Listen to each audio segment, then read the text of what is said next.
જ્યારે પોતાના પિતાને ગભરાયેલા જોયા છે ત્યારે લાલાએ પોતાનો જમણો પગ નીચે લટકાવ્યો છે ટોપલામાંથી, અને નીચે જ્યાં પગ લટક્યો છે ભગવાનનો, લાલાનો, બાલકૃષ્ણનો, ત્યારે યમુનાજીએ આમ ઉફાન કરીને પોતે કૂદકો મારીને ભગવાનના ચરણને સ્પર્શ કરીને પોતાના માથે ચડાવી લીધા છે આંચકા. અને આમ ભગવાનને જ્યાં પોતાના સ્વામીના ચરણના સ્પર્શ થયા છે ત્યાં માં જમનાજી શાંત થયા છે, બે ભાગમાં વેચાયા છે. આમ વસુદેવજી ટોપલામાં લાલાને લઈને આગળ વધી રહ્યા છે. આગળ વધ્યા અને ગોકુળમાં આવ્યા છે.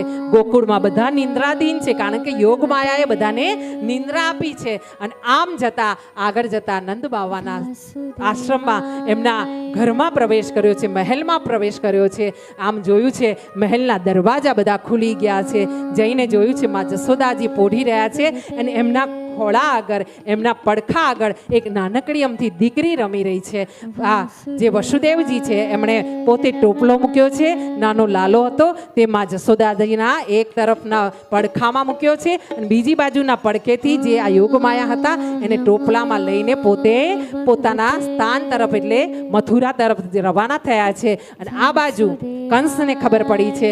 કંસે વિચાર કર્યો છે 8મો ગર્ભને એનો બાળક આવી ગયા છે. આ વસુદેવજી પાછા આ કાળાગ્રહમાં કંસને ખબર પડી છે. કંસ દોડતો આવ્યો છે, આવીને જોયું છે કે નાનકડી બાળકી છે.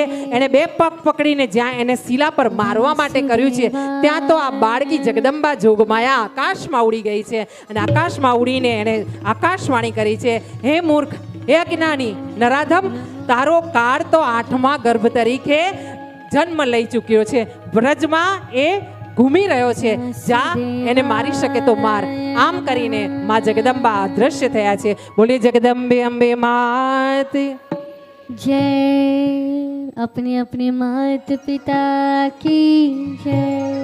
આ બાજુ જશોદા મૈયા સૂતા છે અને નંદ બાવા એવા સમયે પરોડિયાના પ્રભાતે બ્રહ્મ મુહૂર્તમાં ગૌ માતાઓની સેવા કરે છે. કહેવાય છે કે 9 લાખ ગાયો જેના ઘરે હતી એવા નંદ બાવા હતા.